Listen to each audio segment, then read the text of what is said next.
Let's go ahead and bring in Steiner Sports CEO, Brandon Steiner. One of the country's top memorabilia mogul. I have an unbelievable guest, Brandon Steiner. Brandon's second to none.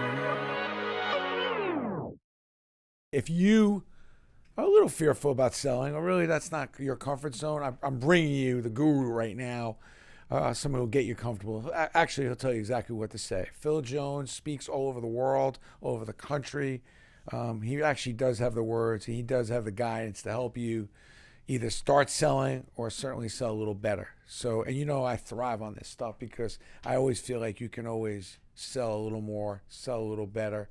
And I'm always interested in some of the tips. Welcome. How are you, Phil? I'm good. Thanks for inviting me on the show. Well, this show is all about things that, for people to learn about the stuff that maybe they don't know or they haven't thought about. Like, I'm sure not everybody's sitting in their offices today thinking about, how can I sell a little better? Or maybe, why am I veering away from selling? Or why wouldn't I sell? Like, why wouldn't I sell myself or whatever I'm in the middle of in my business or whatever it is? Why wouldn't I do that more? First of all, exactly where to start, exactly what to say. I see there's two different books here. Why did you write these books? What's it about, Phil? Sure. In terms of why writing the books, is if I start here with book one, which is exactly what to say, one of the things that I'd realized that the majority of people struggle with is not a want or a desire to articulate their product. They just find themselves in a situation where a moment is a real one ahead of them, and in that moment, they find themselves lost for words. They don't know what to say, the moment happens, and then they talk to somebody who can't influence the decision after the moment, trying to reverse engineer it or find empathy for why they didn't start a conversation or nurture a conversation towards a decision. Give me an example of that quickly. Just so we have to all get on the same page here because he's talking about a lot of people out there. You know who he's talking to. Well, let's make a real quick one. Is if you were to speak to a room full of people and say, why don't you ask for the things they want in life? You'd be pretty darn certain that what they give back is some form of fear of rejection. That's what we hear more often than not. So if I can give people a set of words that allows them to enter into a conversation where rejection is no longer an option, chances are that they'll be able to start that conversation with more confidence.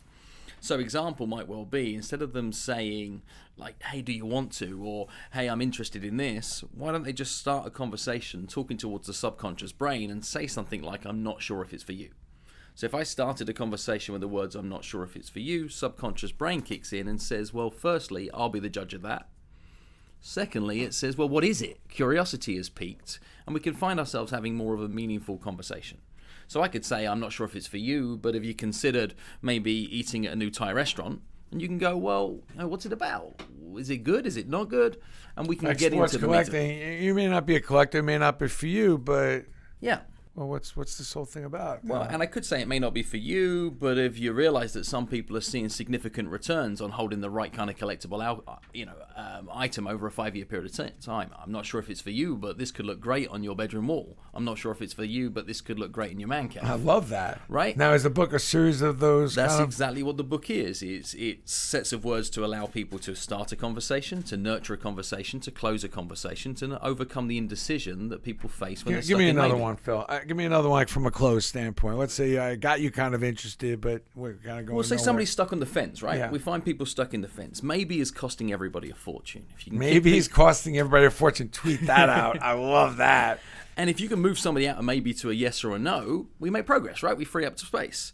So if I wanted somebody on the fence to make their mind up, I'd want to tell them what to do, but you can't tell somebody what to do because it's rude. Basic psychology is that people think a little bit like sheep. We take great confidence in the fact that somebody like us has done something before us. So I can wrap that psychology into wanting to tell somebody what to do, back it up with the power of many, merely by using the words most people. So I could say what most people would do in your circumstances is blank. And their little voice goes, well, I'm most people, so I'll do that. Well, most people would take this on a no-risk guarantee. They'd hang it on their wall for a week and they would see what their friends say about it. Most people would start there. Or most people start with this piece of memorabilia and then they see how they feel about collecting from there. You don't need to do it all in one go. Most people start here. Love that. That's brilliant.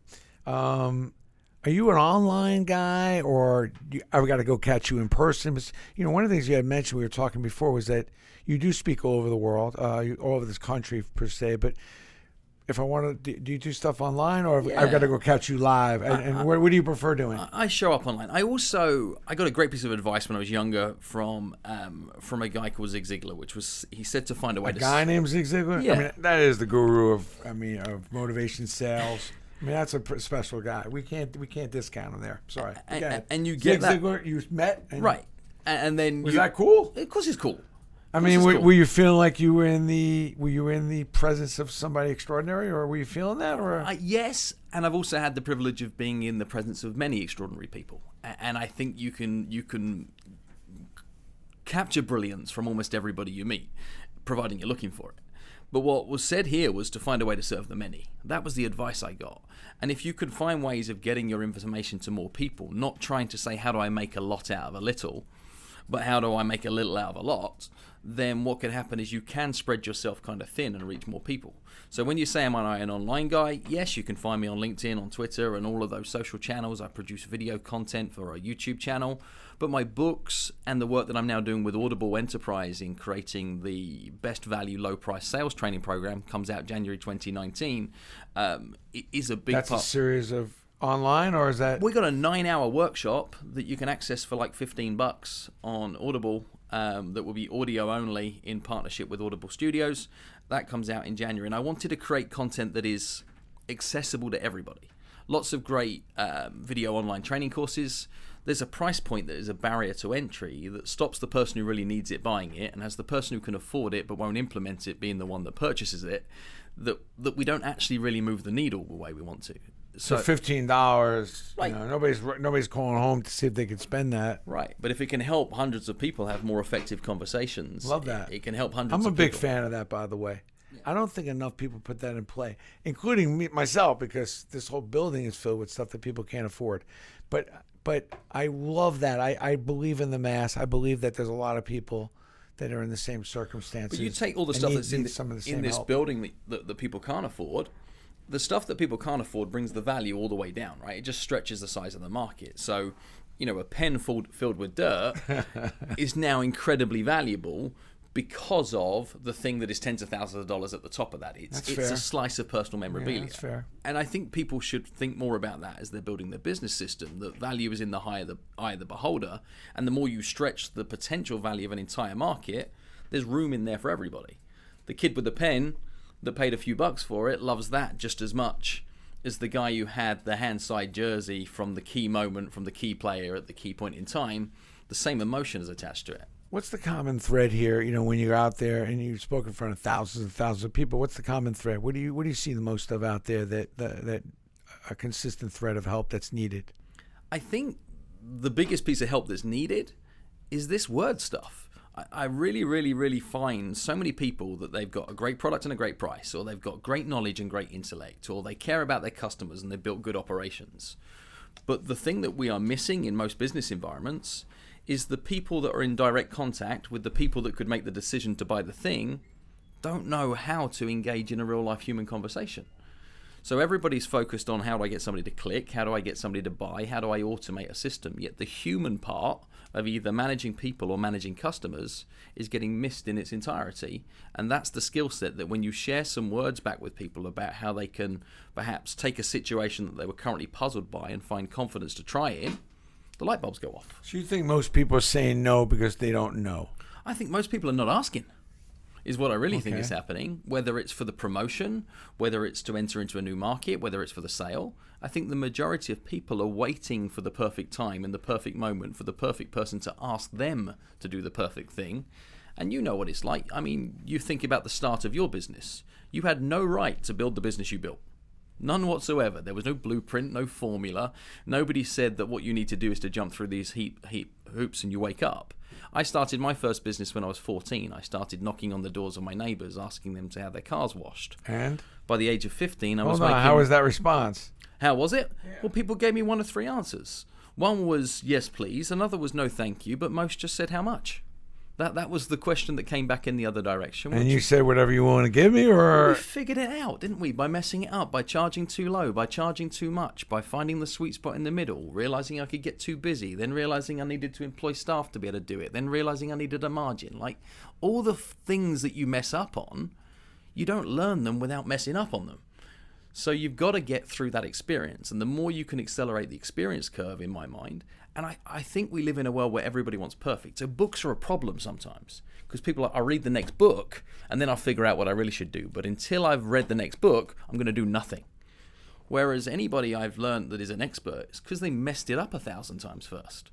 So what we need more often than not is to give people the permission to try, permission to start, permission to give it a go. You think people have more fear than faith when it comes to this sort of thing? Yeah, because there's so much transparency in the world now. Like, you mess up, you messed up in front of thousands of people. And forever. Correct, and there it is, cemented in time. Yeah, I've never met a successful person that doesn't celebrate their failures as much as they do their successes. No question. You talk about here, there are two types of people. Right. Talk to me about that. It's a sequence of words that you can use to get people to pick a decision. So I could say to you, look, there are two types of people in this world. There's those that value history. There's those that value memorabilia, they value the treasure of moments, and there's those that don't. Which one are you? Now, if you say, well, I value moments, well, that's why. I value moments. Right? That you would want to invest in a piece of memorabilia, because what it does is it captures that moment. There are two types of people in this world. There are those that take risks, and there are those that remain comfortable and do as they've always done. Fair. Right? So I can create an example at any given point where I can say there are two types of people. There are two types of people. There's people that write their own destiny, and there are people that let somebody else write it for them. That's true. Either you have your own set of goals or somebody use you for theirs. Right. Right? So you can use that without telling somebody what to do. You just can present a set of circumstances and say there's two types of people, but you choose from here. So we empower action rather than lead action. I like that. I see there's 2 books, and I don't know if maybe I'm going. There's 3 books actually. Yeah, there's 3. I'm a Wiley guy too in my last book, but what's the difference between these 3 books? Like, I know you said this was your favorite. This is a good starter book, would you say? Yeah. What's the difference between this and this is your new book? That's a new book. That's just out. But what's the difference between these 2 books? There's big differences. Because this says exactly what to say, but then turn your practical guide to turn your big idea into reality. Oh, the magic. So this is a book about word choices.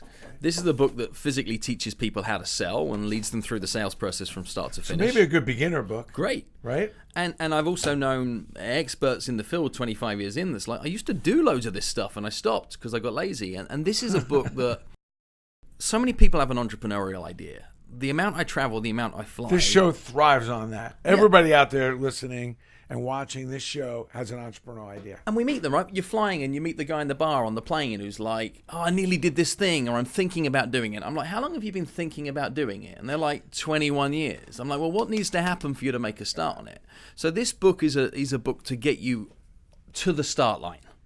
Not to be super successful and become a billionaire, but to get your idea into something that now it's real, now it exists. And whether that idea is a course you want to run, a book you want to write, a business you want to start, a project that you've been meaning to get on with, a travel adventure, there's my blueprint for turning an idea into something real, documented in a book that you can read. You sit with an idea, you want to make it real. This is a book that's going to give you that little extra push, that little giddy up. Well, and it's full of the precise It's kind of like answers. a Red Bull Yeah. for business entrepreneurs. But you could read it in 2 hours. The work won't take 2 hours. Really? But you could read the book cover to cover in 2 hours. Wow, I like that. That's my kind of book. Well, I deliberately write short books. You could read this book in 75 minutes.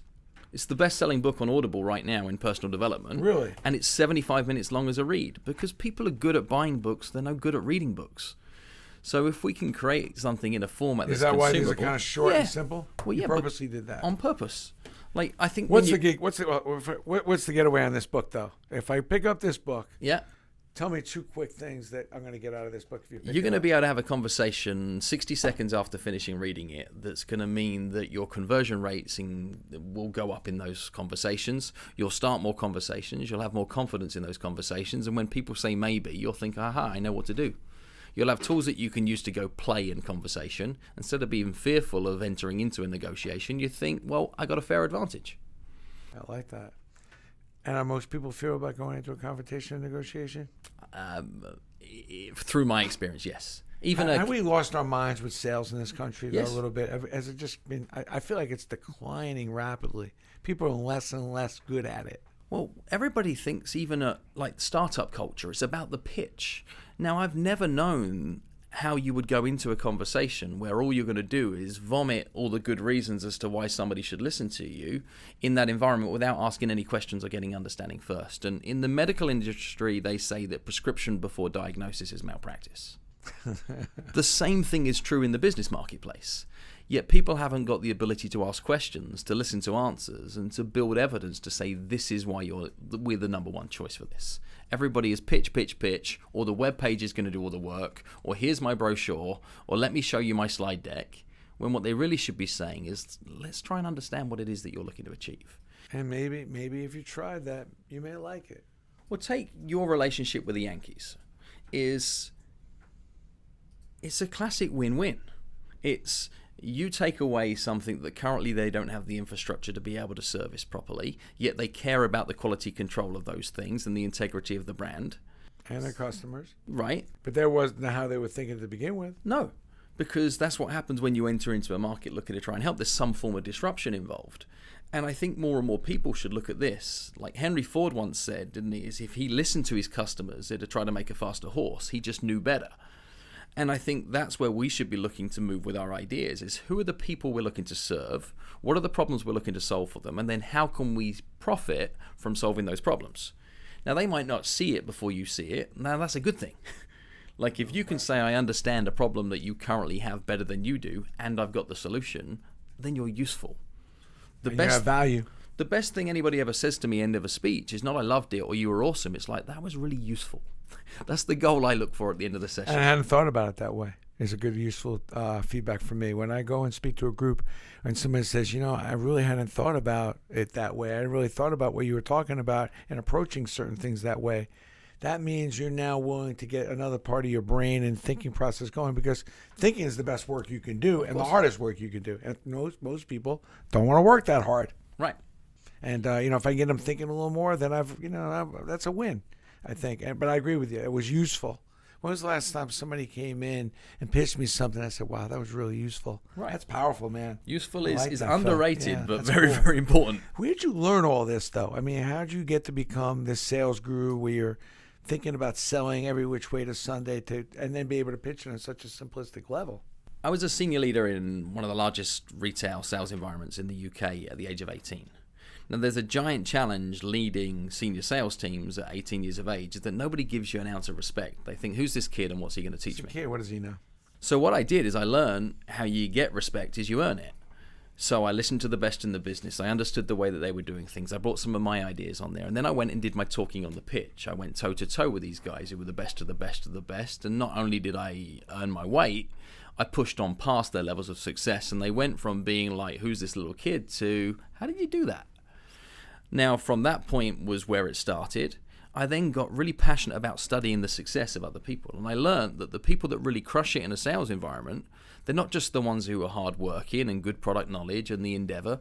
They also knew the right words at the right time. They knew that if they could say this here, it would shorten the buying cycle. They knew that when this was going to become a problem to them, they could predetermine a question earlier in the conversation that prevents that objection happening. And they had it all down. Time in a sales process isn't always your friend. No. So you've got to be able to work with efficiencies in that, and you've got to have integrity in that. And I studied that, and then I put it into practice. Now, after putting it into practice, I've now trained over 2 million people in the art of sales. So you get additional experience through training too, because you learn about thousands and thousands of other sets of circumstances, and you go, oh, I thought I just knew about this industry and this industry. But the same thing is true here too. But are most industries more similar than they are? Yeah, right? All around the world as well. Like, people tell me they've got this unique set of circumstances in their individual business in Belarus, and you're like, okay, let me listen to it through. No, that's the same as everyone else. We are in the business of influencing people. Whether we're influencing them to change, to work harder, to part with more money, to choose you as opposed to somebody like you, we are in the business of influencing people, all of us. And I think providing the commonality as people, every industry is the same. Influencing robots, I think I'd struggle with. I think that our circumstances are so similar. Mm-hmm. And the solutions to those circumstances, I think a lot of people, well, they get themselves in such a bubble and a tizzy, as opposed to the opposite. Right. Which is getting as much feedback, talking about, every problem you have, the more you could talk about with the more people, more than likely there's a huge amount of solutions out there. And the problem, does this book give you a lot of those solutions? Yeah, would you say? very much so. Yeah. But it also allows you to get to a point. So my dictionary definition of what selling is earning the right to make a recommendation. There are hundreds of sets of times where you know what the other person needs before they know. You must see this in your business all the time. There's no question, but what gives you the right? What's the entry point of giving you the right to go make a sale to me? So you've got to do that bit of work first. How do you earn that right? Asking questions. Knowledge about that person needs, and knowledge about what that person. My goal in its entirety, and I would go as far as saying this, is that you should never, ever, ever, ever, ever, ever, ever, ever, ever make a recommendation to anybody unless you can say these words first. And the words you should look to be able to say first are the words "because of the fact that you said." Because of the fact that you said blank, blank, and blank, it's for those reasons what I'd recommend we do is blank, blank, and blank. Now, it's very hard to argue with something that you said. I love that. So you're listening, and then you're taking what that person said and you're responding to where they're coming from. Right. But you've got to do the work. You might have known what they needed ahead of time, but if you didn't do the diagnostics work, you didn't get close enough, you didn't build the relationship, you didn't win the trust, you don't get to the point to be able to use those words. You say in chapter 13, don't worry. Yeah. What I love best about this next set of simple words is the power they have on people who are nervous and apprehensive, which is everyone. Everyone's insecure. Everyone's nervous. Everyone's worried about when they're on the buying side of things. What's your take on that chapter? The crazy thing about the words "don't worry" is they bring instant relief to another human. And I think it runs right back to childhood. When mum or dad or parent, loved one said to you the words "don't worry," you breathe a sigh of relief. You're like, "Whew, okay, don't worry." So that same thing runs true in adulthood, providing it's delivered with integrity. But don't worry, I know you're not ready to make your mind up at this point. But ask yourself this. Given the choice of this option or this option, which one's your favorite? Which one feels like it's the one that you'd want to move towards the most? See, the "don't worry" brings the breath of release. The acknowledgement towards the fact that I know the situation that they're in says, show me that you know me. They say, okay. And I'm not squeezing you. I'm not squeezing you. But I'm asking then a very rational question that says, are you more here or are you more here? Are you thinking this or are you thinking this? And the beauty within sales and negotiation is your ability to operate in the shade of grey. All the time you're arguing black and you're arguing white, that's a conflict. That's not a negotiation. A negotiation operates purely in the shades of grey. So what you should look to be able to do is to find word choices to say, I'm going to take the heat off. This isn't right or wrong, yes or no. This is how do we bring maybe to what's next. Here's step one. So what are the couple words to initiate that? Don't worry? Well, don't worry will bring relief. Simple as that. If you want to steer a conversation after you've made an acknowledgement of statement following don't worry, you might need a conjoining set of words that lead you. The easiest way to be able to lead on to a next step in a conversation is the words "what happens next." So what happens next on from here is that you're going to be considering between this option and this option. What happens next on from here is that I'm going to put some numbers down into a document to come back and show you next week, is that if we were to move forward to something like this, this is the kind of money you'd be needing to invest.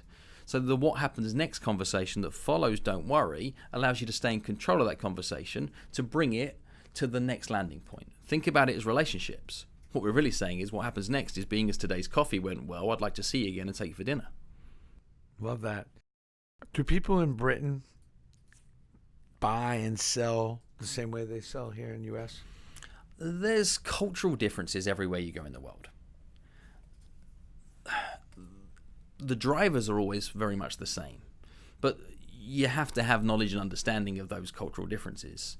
And more so that's so that you can not face the prejudice. There is prejudice that exists in this world. You turn up with an accent in one environment, then people are already, we're different here, you don't get me. The same is if you look a certain way, act a certain way, dress a certain way, are of a certain sex. We face prejudgment in so many different areas of our life. So I think the differences are your ability to do the work to understand how you might be misjudged and then use that to your advantage. Classic example would have been when I was with the big furniture retailer back in my late teens. I had to deal with some very hot topic negotiations and deal with hostile customers where a customer complaint had escalated. Spotty, baby-faced 19-year-old me steps out as the manager. Instant hostility. Instant, they're not taking me serious enough. The prejudgment from the consumer was, this kid doesn't know what he's doing. And I could see it in their eyes before I even stepped there. You learn a set of words. My opening set of words often was, I'm really sorry that you feel my age has any bearing on my ability to help you right now. The minute I would put a comment back like that towards that group of people, they go, oh, no. Like, instantly back in their box. And who's got the fair advantage in that negotiation now? Exactly. They admitted to me they were rude. Do you think that in this, that's amazing manipulation there, by the way, but I like it. But do you think that we don't spend enough time in our schools and just in general on sales and on understanding this type of strategy, but in general, just the close, how to get a relationship started. But you think about how important that is, but not much time spent in university. None at all. And I do a lot now back into the school system here in the US to try and add in sales modules to university degrees. I don't have a university education, so I didn't go to school. No college. None at all. I turned down an offer for one of the best schools in my country. I wanted to get my education in the workplace. It doesn't mean I've stopped learning. I just haven't got a piece of paper that tells me I'm competent. But I think understanding how to negotiate, understanding how to ask for what you want in life. I mean, people are told that it's rude to ask. And it's not. The only way you get anywhere in life is by asking. You just have to ask politely and with empathy and understanding and with reason. If you don't ask, the answer is always no. Right. So I think more should be put into that. My big kind of championing point is what people think about salespeople. So... How so? Well, there's a reputation attached to it. I stand up in my seminars, and often one of the things I'll open with is I'll ask the audience to throw some adjectives at me, some describing words to describe a stereotypical salesperson. What I get back are words that are rude and offensive. Aggressive. All the things. Bothersome. Yeah. Something nobody would ever want to be used as words to describe themselves. I ask them now to think by alternative, not to describe a stereotypical salesperson, but instead to describe a professional salesperson. What adjectives do they give me now? They reach for a completely different set of words. What I've learned is that when people say things like, he's a great salesperson, he could sell sand to the Arabs, that's a bad thing to be, because if you sell something to somebody today that they don't fundamentally need, what happens tomorrow? You're no good. So the goal that everybody should understand about professional sales in a modern day age is you have to move the finish line. Glengarry, Glen Ross, everybody was celebrating the close. 2018, we need to celebrate the next later day. See, if you're in the wedding dress business, what should you be focused on? It's not the day they choose to buy the dress. It's not the 3 fittings that come between. It's not even the day they leave with the dress after having paid for the dress. In fact, it's not even the wedding day when everything goes according to plan and they're happy with their choice. The most important day to you if you're in the wedding dress business today? It's the day they receive the photos. You should be interested in what does your dress look like in the photos, because that's the captured moment that every wedding dress retail is going to be judged on for the rest of time. Did the dress look good in the photos? It doesn't matter whether it looked good on the day, because the bride cares about what is the crystallized moment and what that's going to look like in time. And if you can think that same way in your business, what is the crystallized moment that I'm selling into the future? I always say, when you walk in to a birthday party or a celebration with one of our gifts, you're going to be the most popular person in the room, and you have given that person the best gift. And that feeling of taking over that room is magic. When you brought them the most celebratory item they're going to get, that's just a beautiful thing. Well, it's the thought that counts, right? Yeah. That's what happens. And if you've put enough thought that within the world of sports memorabilia in its entirety, you pick that thing as opposed to any other thing, you clearly thought about it. I love it. You made the right choice for that individual. And what they can do is they can feel your thought in the gift that you provide. That's the magic. It's not even the gift. It's not even the moment of which that gift crystallized. It's the thought you put in to be able to choose that moment of all moments as the moment you want them to celebrate for the rest of time. I love that, man. That's strong. Now, you're 3 books in, or is it 3? Have you done more than? I've done 6 books. I was going to say, you don't seem like a 3 book, especially these are small books. What's your? But I retired my last 3 books. Okay. So and then run with these 3 books now. My big future piece is the work that I'm doing with Audible, which I believe that spoken word is the best form of being able to carry a message to. I agree. Else. I like the audio, but I'm a visual guy. Right. I think with all the live Facebook and all like what we're doing now helps. Of course, it helps. It's a little more dynamic and the interaction, because somebody out there may want to ask you a question, and sometimes you don't get that on the audio. But there's a lot to learn, and I think what's bothersome to me is that people will spend enormous amount of time learning about something and not enough time learning what to do with that something. Exactly. It's very bothersome. It's the action, it's the implementation. And I meet a lot of people who want to tell me how smart they are. And I think it's fascinating that if somebody needs to tell you how smart they are, I'm like, what did you do with this smart? I don't mind how many tests you passed. What can you do with that level of smart? It reminds me of my son, Phil. I run into my son in the hallway. It's like, I don't know, it's 1 in the morning. He's up late studying, and I'm in my office working, and we bump into each other. He goes, Dad, he's 12. He goes, I'm a lot smarter than you. I just want you to, because I said maybe I could help you with your homework. I said, nah, probably goes, Dad, I'm a lot smarter than you. I go, something, look, as far as you being a 12 or 13 or a 7th and 8th grader, I'm probably not going to be able to step in your shoes and get it done. But I want you to hold on to this one thought. Can you do it when it matters? Can you put food on the table every day for a long period of time, and need be put food on the table for many others that you're managing and serving? Can you actually deliver a product or a service to someone that's actually going to change their lives or help their lives or improve it? Because when you could do that and be as smart as you are, that'll be awfully impressive. But for right now, I'll give you that you're smarter than me. I'll give that to you. What a conversation. What did he say back? Was this in the hallway? He probably digested that, and that was just a punch he probably couldn't handle. He probably thinks, my dad's crazy. But I was like, hey, you want to go throw that crap at me? Like, just because I can't do your algebra? Please. That algebra and calculus crap that all my friends... And listen, I'll tell you right now, just because you're the smartest in school doesn't mean you're going to be the most successful. Let's get rational about the whole thing, right? There's enough science to prove that. Yeah. Yeah. So, I got my ass kicked a lot of times with algebra and calculus and all that stuff, and all those smart kids that were, oh, look at me. I don't know where they are now, but I'm sitting in the first row tonight. You know what I mean? I don't know where they are. And I'm glad about it, because it shouldn't all come down to one thing. It just should come down to the wherewithal and stamina to want to get better, want to understand more, want to do more, to communicate more to your customer. And care about That's what I love about these books. Care about the promise you make. Lots of people can talk a good game in the moment. You have to care more about the promise you make after you made the promise than you did when you made the promise. I say the fortune's in the follow-up, Phil. Right. I agree. That's about caring about the suggestion, and I call that, there's recommendation, there's recognition, but there's reassurance. The reassurance is caring about the promise you made to go back and reassure the person that what they did and what you sold them was the right thing and the good thing. And it wasn't, then doing something about it too. Yeah, doing at least what you said you were going to do. Yeah. And if you didn't, boy, would this country be a lot better if we can just get on that page, man, it's amazing if we can just get everybody thinking that way, not because of how the company's treating you and how much money you make per hour.